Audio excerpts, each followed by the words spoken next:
I promise you this is going to be very practical. So this is going to be kind of brass tacks. And some of the things you've probably already heard about or know. So forgive me if I'm being a little bit on my soapbox, but there are things we forget in the passion of getting stuff done that we have to kind of take a step back and think about.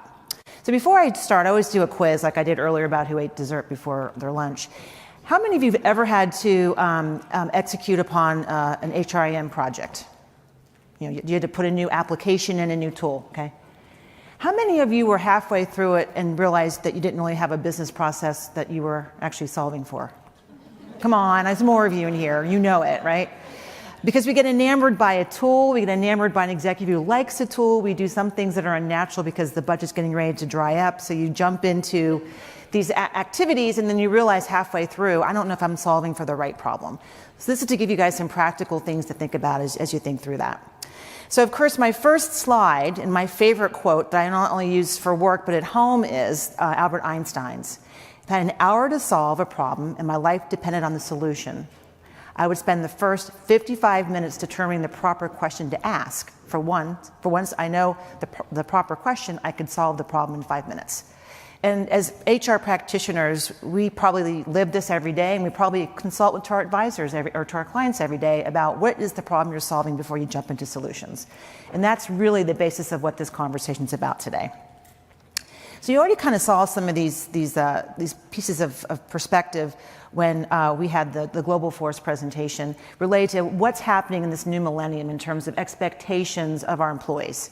We talked a lot about, from going to your static appraisals to more enablement and helping people be successful, looking at more ways of getting information through crowdsourcing than traditional surveying, things about networking. You saw a lot of information related to the hierarchies are kind of gone, and it's sort of how do you maneuver effectively across an organization up, down, and around where titles don't matter.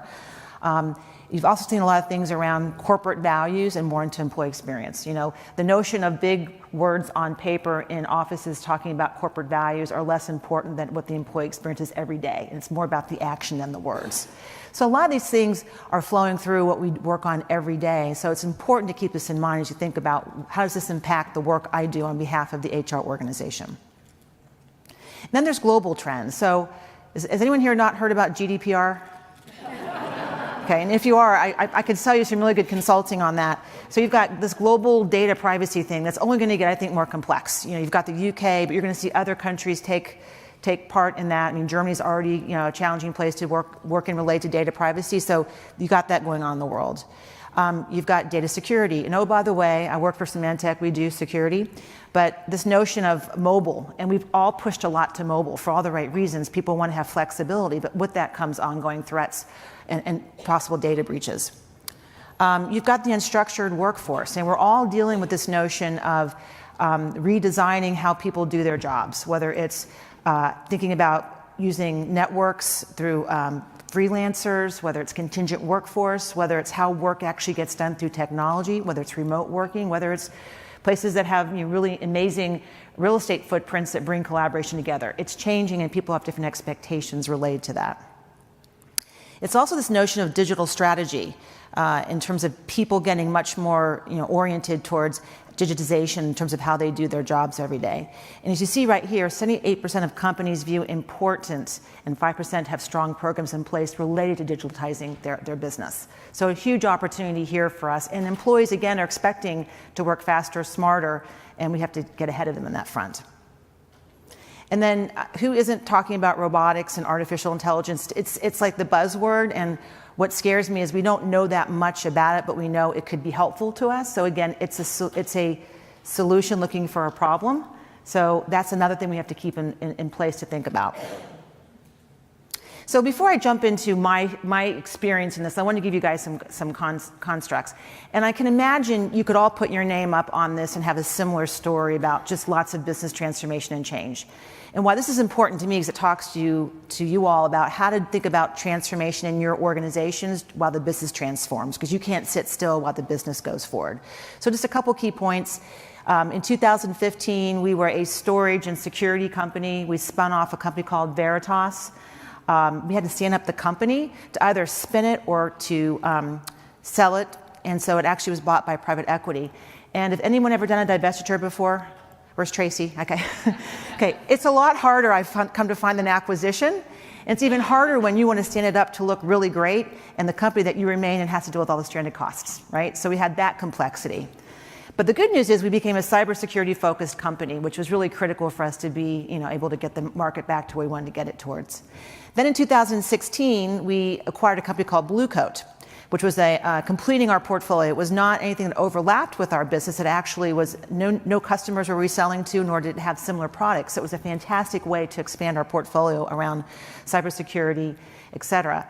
But with that, we also bought a new leadership team. So that was kind of what I would call a reverse acquisition. We were about $3 billion in revenue. They were about $900 million in revenue. They're about 2,000 employees. We were about 12,000 employees. But when we brought them over, a large part of that Blue Coat organization took on leadership roles, including the CEO. So we had to deal with that whole sort of shift and change of a big acquisition and then kind of rolling that into the Symantec organization on top of all the stranded costs that we were trying to take out of in terms of real estate optimization, data center optimization, spans, layers, all the tricks you pull out and levers you pull to get to a better cost envelope. And of course, we had about 5 ERP systems to make things more complex with all the acquisitions we'd done in many years and had not integrated. So lots of cleanup. Are you getting tired yet? Let me know, because I certainly am. And then because that wasn't quite enough, in 2017, we had both an enterprise and a consumer company. So you guys know Norton, I'm certain. We went ahead and bought LifeLock, which was a fantastic acquisition for us because it completed the whole sort of consumer digital safety platform. So it was not only can we protect your endpoint and your devices, but we can also protect your credit and your data. So a chance to bring in another organization into the business. And then with that, we also were bringing the whole enterprise go-to-market together by combining the Blue Coat sales force with the Symantec sales force. And then in 2018, because we've gotten so good at divestitures, we decided we were going to also divest ourselves of our website security business because it was not a business that we felt was good for our business, and it was something that was around certificates and certifying websites, and it wasn't a business we felt we should be in. So we divested ourselves of that. In addition, we kept doing a couple more M&A acquisitions, tuck-ins. So net is lots of change, and I don't think I'm unique in that front, but as part of that change, we all had to manage through about $550 million of cost takedown over 2 years. So that meant every organization had to tighten their belt. And that meant in particular, your G&A functions and your HR in particular had to look at ways to do work differently and better. And that's when I started to say, okay, I think my operating model needs to shift a bit in terms of HR business partners versus shared services versus how they interact with the business. And I got to start using technology as an enabler, because it's where we're at right now. We had enough to be dangerous, but not enough to be really productive and effective.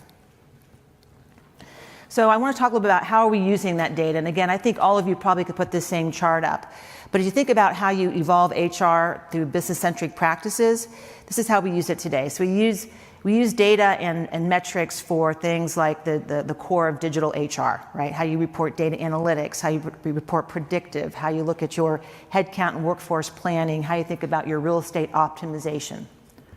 It's also about pulsing. We've talked a lot about this throughout the day about how do you have constant feedback, closed loop, how you talk to more of the employees and less to the management about what's happening in the business. So we have a pulsing technology that we use.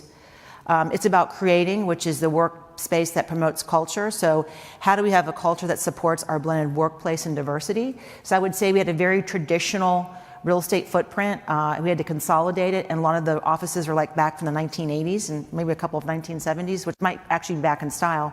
But we've now had a much more collaborative design style. So with that, we had to really look at our metrics, our demographics, what did people want, how people badged, how people show up for work every day.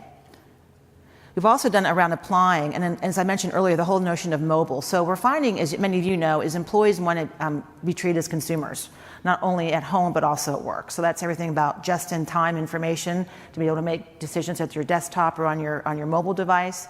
It's how you think about training. It's how you think about approving a requisition. All the stuff is how do you apply that so the employees can get to what they need to get to as quick as possible so they can get back to the art of doing their jobs.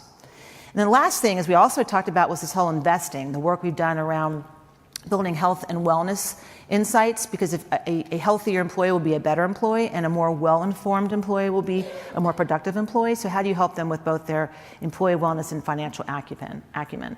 So we think about the workflow of HR having all these different inputs of data coming into it at any one given time.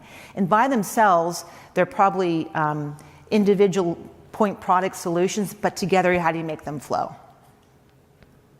And all these together obviously lead towards an exceptional experience and retention for your employees, because employees want to know that when they come to work, they're being invested in.